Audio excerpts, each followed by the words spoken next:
नमस्कार, मी करिश्मा. एलव्ही न्यूजच्या बातमीपत्रामध्ये आपल्या सगळ्या दर्शकांचे अगदी मनापासून स्वागत. आपण पाहत आहात एलव्ही न्यूज. रविवार दिनांक 21/9/2025 रोजी ढालगावमध्ये बहुजनांचे नेते हिंदू हृदय सम्राट आमदार गोपीचंद पडळकर साहेब यांच्या प्रतिमेला दुग्धाभिषेक. भाजपा चिटणीस सुभाष शेठ खांडेकर.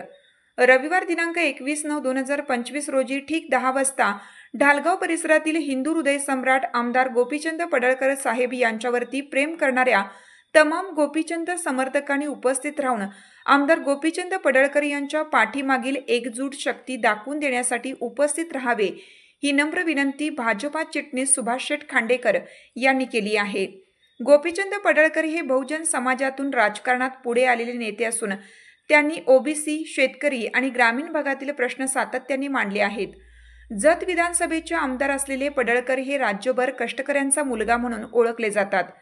हिंदुत्वाचा ठाम अजेंडा मांडताना त्यांनी मराठवाडा, पश्चिम महाराष्ट्र आणि विदर्भातही चांगला जनाधार निर्माण केला आहे. सांगली जिल्ह्यातील राजकारणात त्यांचे प्रस्थ झपाट्याने वाढत असून ते सध्याच्या काळातील जिल्ह्यातील आश्वासक नेतृत्व मानले जात आहेत. त्यामुळे काही जणांचे वर्चस्व संपुष्टात आणले आहे, असंही सुभाष शेठ खांडेकर म्हणाले. चालू घडामोडींचे अपडेट्स जाणून घेण्यासाठी आपल्या एलव्ही न्यूज चॅनलला सबस्क्राईब जरूर करा, लाईक करा, शेअर करा व कमेंट देखील करा. बेल आयकॉनवर प्रेस करा व नोटिफिकेशन्स मिळवा. पाहत रहा फक्त एलव्ही न्यूज. मुख्य संपादक विलास उत्तम लोखंडे.